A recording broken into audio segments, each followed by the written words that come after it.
Welcome, today in front of me Oppo A96, and I'll show you how to switch off the phone. In order to turn on the phone, you need to press the power key button here on the right side of your phone for a few seconds.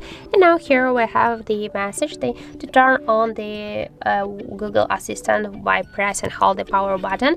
You can click here on or off, or just hold click to turn it off. And now just by press and hold the power button, you can see that we have here the power off menu. Just slide this white dot to the down, and by this way we can turn off your device.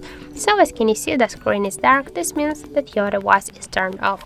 That's it. Thank you for watching, and if you find this video helpful, don't forget to leave a like, comment and to subscribe our channel.